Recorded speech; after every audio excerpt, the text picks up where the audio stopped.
Well, good morning. I'm Susan Clemons. I'm a Glenbrook resident, and I love the history here.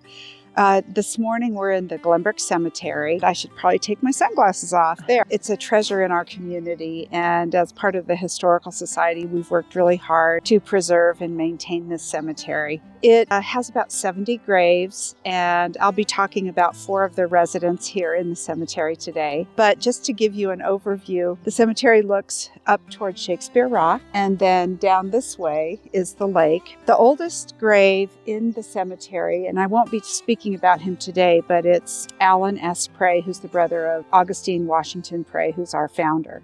And his gravesite is right over here. This is the oldest gravesite, Captain Allen S. Prey, and he was buried in 1879.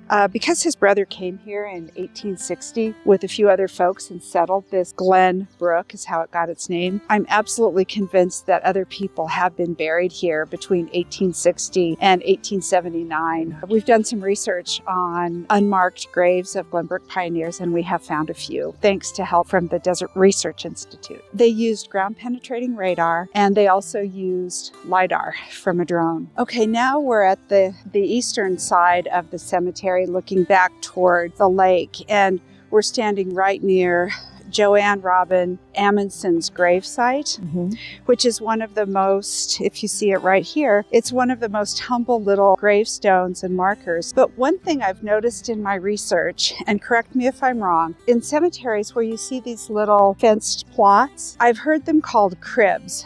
And almost always, whenever there's actually a marker in the crib, it's for a child, not an adult. Only a few of these cribs have actually been identified with the child that's buried in there. I imagine because they were wood and they've deteriorated. Robin's grave is one of the few children's graves that was more recent, and that we actually had information that we could find on her and her history. But the rest of those cribs, predominantly, we have no information on who's buried in there. Just a few. Like one is called Little Lulu, which is sweet. Another one is for a child named Anne Elizabeth O'Brien. But we have no way of finding out anything about those children because they died in the 1800s. But we do know about Robin Amundson's background and how she came to be here. Her gravesite, first of all, has a great view. She's looking out over beautiful Glenbrook Bay and Shakespeare Rock and then South Point. So her family really chose a nice spot for her. And her family were friends with the Bliss family, and that's how she came to be buried here, even though she lived in South Lake Tahoe. She was the oldest daughter of Patricia and Glenn Amundson of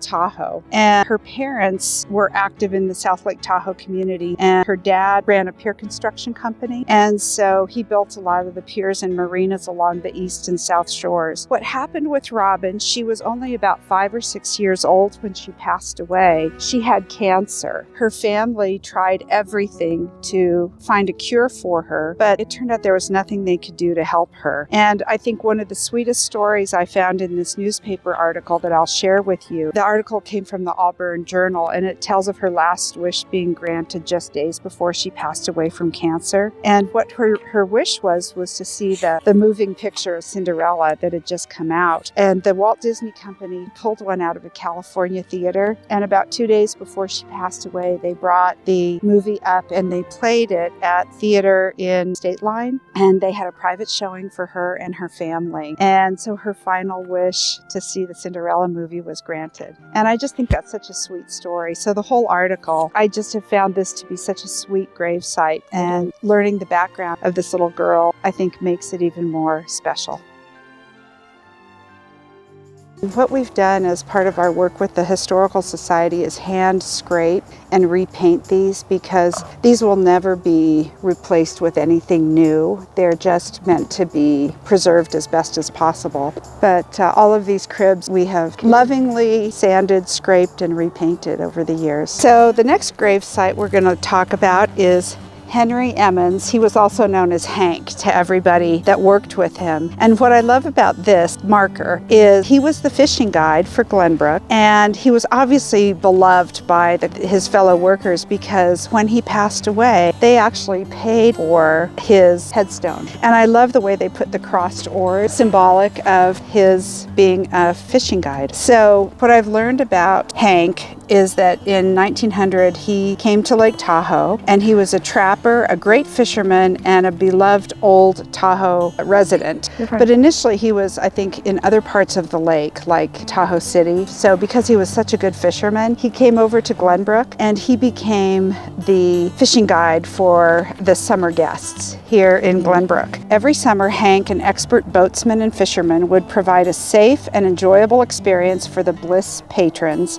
on the East Shore. Few people knew Lake Tahoe as well as Hank Emmons, and the Bliss guests definitely benefited from his expertise. He even worked between trips at the Glenbrook Ranch, which is right over here to our left. One final thing is he never missed a summer at Tahoe until the year that he passed, and that's when he broke his hip. But apparently prior to that, he was a stalwart. So the next two graves we're going to talk about are these two? Erminilde Schneider and her husband Frank. Frank Schneider was born in Ragtown, Nevada in 1892, and he was a very active and adventuresome person. He was in rodeos as a bronc buster, and he was just quite a character too. So he married his wife. She went by Rill, which I would too with a name like Erminilde, if I'm even pronouncing it correct. They were married in 1924, so they were caretakers of the Glenbrook Inn and Ranch. They lived on site even through the winters. Back in the winter of 1937-38, it was a really heavy winter, and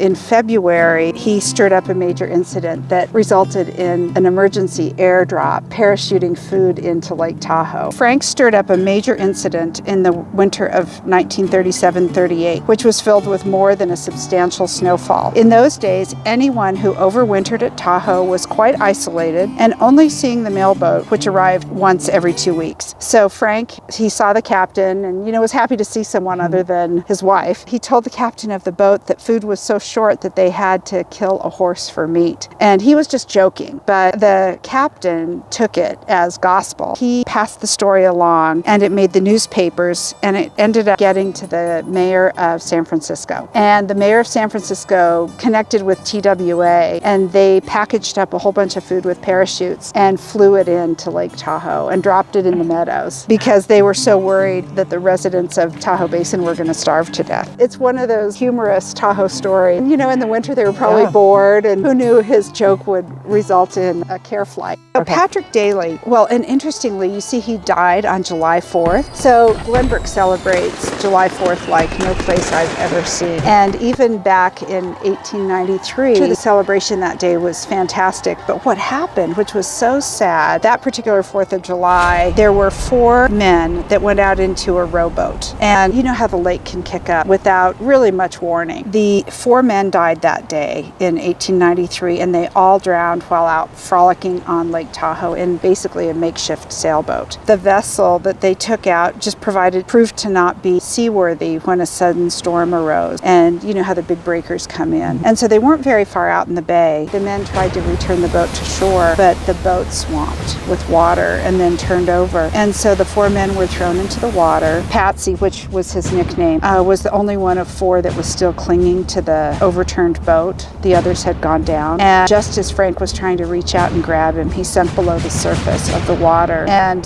they tried to dive down for him, but they just couldn't get him up. A few days later, they held a funeral for Patrick Daly. It talks about the impressive funeral of Patsy Daly. Everybody wanted to have a hand in ushering him to his grave, and everybody in Glenbrook participated in his funeral service. He was a favorite. So this place would have just been packed with probably hundreds of people.